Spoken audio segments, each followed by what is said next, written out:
L'article suivant de Jeffrey Sachs a été publié sur Common Dreams.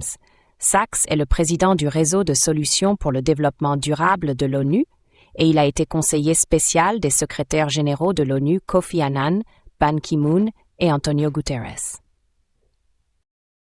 La politique étrangère des États-Unis semble être totalement irrationnelle.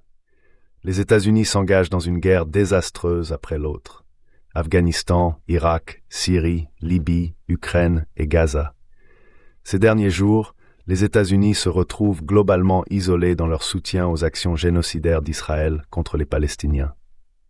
Votant contre une résolution de l'Assemblée générale de l'ONU pour un cessez-le-feu à Gaza, soutenue par 153 pays représentant 89% de la population mondiale, et opposée uniquement par les États-Unis et 9 petits pays représentant moins de 11% de la population mondiale. Au cours des 20 dernières années, chaque objectif majeur de la politique étrangère des États-Unis a échoué. Les talibans sont revenus au pouvoir après 20 ans d'occupation américaine en Afghanistan. L'Irak post-Saddam est devenu dépendant de l'Iran. Le président syrien Bachar al-Assad est resté au pouvoir malgré un effort de la CIA pour le renverser. La Libye est tombée dans une guerre civile prolongée après qu'une mission de l'OTAN dirigée par les États-Unis a renversé Muammar Kadhafi. L'Ukraine a été frappée sur le champ de bataille par la Russie en 2023 après que les États-Unis ont secrètement torpillé un accord de paix entre la Russie et l'Ukraine en 2022. Malgré ces débâcles remarquables et coûteuses, l'une après l'autre, le même groupe de personnages est resté à la tête de la politique étrangère des États-Unis pendant des décennies, y compris Joe Biden, Victoria Nuland, Jake Sullivan, Chuck Schumer, Mitch McConnell et Hillary Clinton. Qu'est-ce qui se passe? Le puzzle se résout en reconnaissant que la politique étrangère américaine ne concerne pas du tout les intérêts du peuple américain. Elle concerne les intérêts des initiés de Washington, qui poursuivent des contributions de campagne et des emplois lucratifs pour eux-mêmes, leur personnel et les membres de leur famille. En bref, la politique étrangère des États-Unis a été piratée par l'argent des grandes entreprises. En conséquence, le peuple américain perd gros. Les guerres échouées depuis 2000 leur ont coûté environ 5 000 milliards de dollars en dépenses directes, soit environ 40 000 dollars par ménage. Environ 2 000 milliards de dollars supplémentaires seront dépensés dans les décennies à venir pour les soins aux anciens combattants. Au-delà des coûts directement supportés par les Américains, nous devrions également reconnaître les coûts horriblement élevés subis à l'étranger, avec des millions de vies perdues et des milliers de milliards de dollars de destruction de biens et de nature dans les zones de guerre. Les coûts continuent de s'accumuler.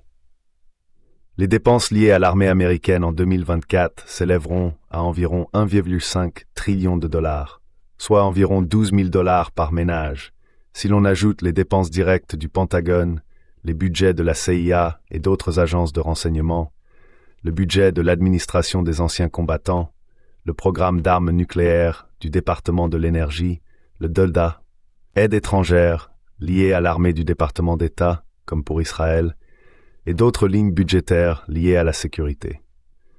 Des centaines de milliards de dollars sont gaspillés, dilapidés dans des guerres inutiles, des bases militaires à l'étranger, et une accumulation d'armes totalement inutiles qui rapproche le monde de la Troisième Guerre mondiale. Pourtant, décrire ces coûts gigantesques revient également à expliquer la rationalité tordue de la politique étrangère américaine. Les 1,5 trillion de dollars de dépenses militaires sont l'escroquerie qui continue de profiter aux complexes militaro-industriels et aux initiés de Washington, même si elle appauvrit et met en danger l'Amérique et le monde.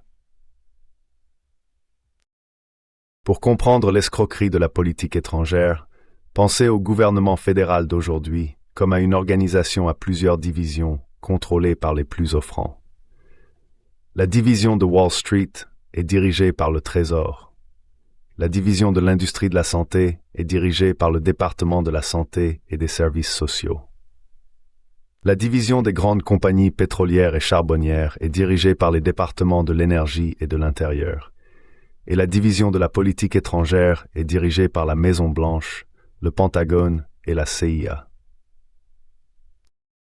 Chaque division utilise le pouvoir public pour un gain privé grâce à des transactions d'initiés, facilitées par les contributions aux campagnes d'entreprise et les dépenses de lobbying. Fait intéressant, la division de l'industrie de la santé rivalise avec la division de la politique étrangère en tant qu'escroquerie financière remarquable. Les dépenses de santé de l'Amérique ont totalisé un montant stupéfiant de 4,5 trillions de dollars en 2022, soit environ 36 000 dollars par ménage, de loin les coûts de santé les plus élevés au monde, tandis que l'Amérique se classait environ 40e dans le monde parmi les nations en termes d'espérance de vie. Une politique de santé défaillante se traduit par de très gros bénéfices pour l'industrie de la santé, tout comme une politique étrangère défaillante se traduit par des méga revenus pour le complexe militaro-industriel.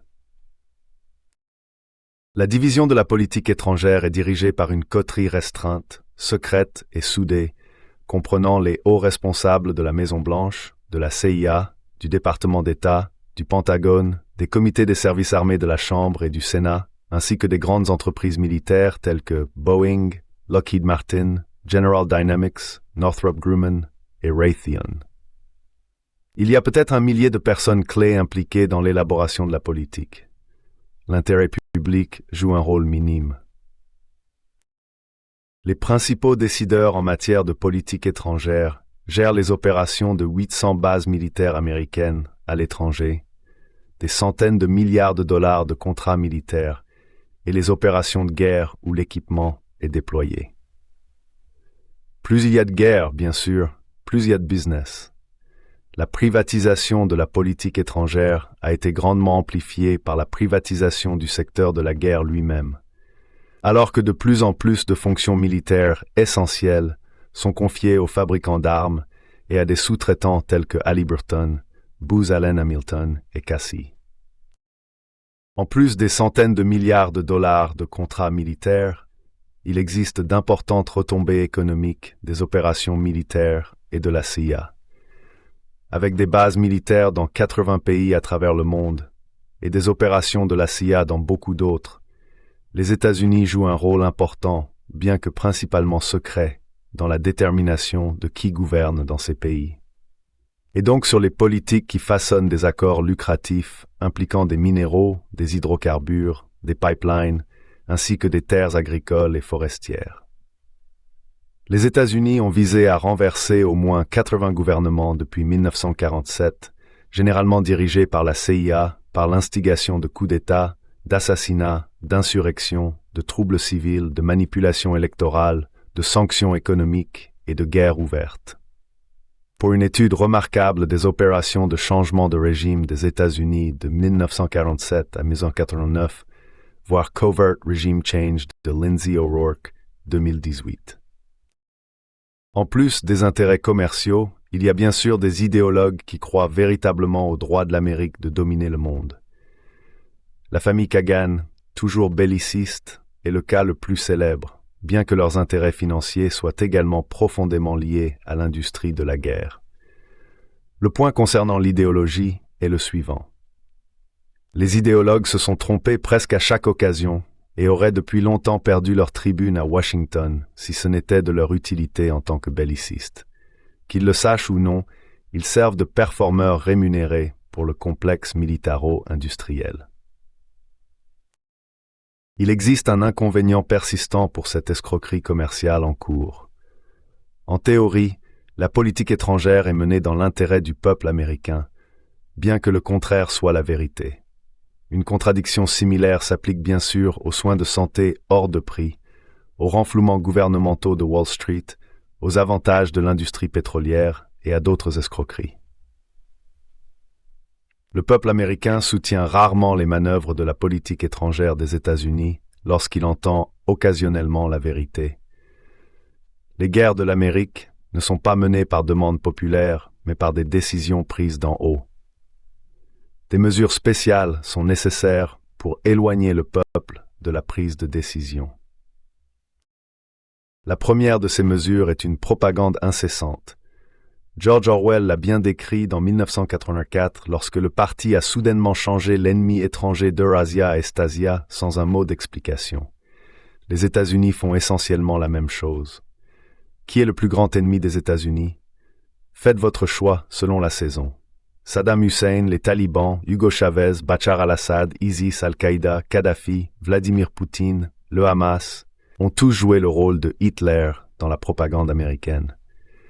Le porte-parole de la Maison-Blanche, John Kirby, livre la propagande avec un sourire en coin, signalant qu'il sait lui aussi que ce qu'il dit est ridicule, bien que légèrement divertissant.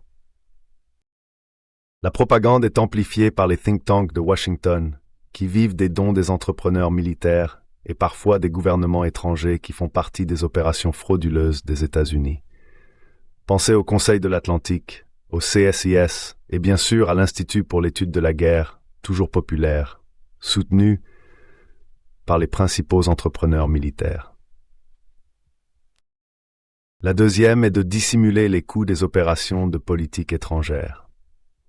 Dans les années 1960, le gouvernement américain a commis l'erreur de forcer le peuple américain à supporter les coûts du complexe militaro-industriel en enrôlant des jeunes pour combattre au Vietnam et en augmentant les impôts pour financer la guerre. Le public a éclaté en opposition. À partir des années 1970, le gouvernement a été beaucoup plus astucieux. Il a mis fin à la conscription et a transformé le service militaire en un emploi rémunéré plutôt qu'un service public, soutenu par des dépenses du Pentagone pour recruter des soldats issus des couches économiques inférieures. Il a également abandonné l'idée désuète selon laquelle les dépenses publiques devraient être financées par des impôts et a plutôt déplacé le budget militaire vers le déficit public, ce qui le protège de l'opposition populaire qui serait déclenchée s'il était financé par les impôts. Il a également trompé des États clients comme l'Ukraine pour qu'ils mènent les guerres de l'Amérique sur le terrain, afin qu'aucun sac mortuaire américain ne vienne gâcher la machine de propagande des États-Unis. Inutile de dire que les maîtres de guerre américains tels que Sullivan, Blinken, Nuland, Schumer et McConnell restent à des milliers de kilomètres des lignes de front. Les morts sont réservés aux Ukrainiens. Le sénateur Richard Blumenthal a défendu l'aide militaire américaine à l'Ukraine comme un argent bien dépensé parce que c'est sans qu'une seule femme ou homme de service américain ne soit blessé ou perdu, sans se rendre compte qu'il pourrait épargner la vie des Ukrainiens, qui sont morts par centaines de milliers dans une guerre provoquée par les États-Unis sur l'élargissement de l'OTAN. Ce système repose sur la subordination complète du Congrès américain au secteur de la guerre, afin d'éviter toute remise en question des budgets exorbitants du Pentagone et des guerres initiées par l'exécutif. La subordination du Congrès fonctionne comme suit. Premièrement, la surveillance du Congrès sur la guerre et la paix est en grande partie confiée au Comité des services armés de la Chambre et du Sénat, qui définissent en grande partie la politique globale du Congrès et le budget du Pentagone. Deuxièmement, l'industrie militaire, Boeing, Raytheon et les autres, finance les campagnes des membres des comités des services armés des deux partis. Les industries militaires dépensent également des sommes considérables en lobbying afin d'offrir des salaires lucratifs aux membres du Congrès à la retraite, à leurs équipes et à leurs familles, soit directement dans les entreprises militaires, soit dans les cabinets de lobbying à Washington.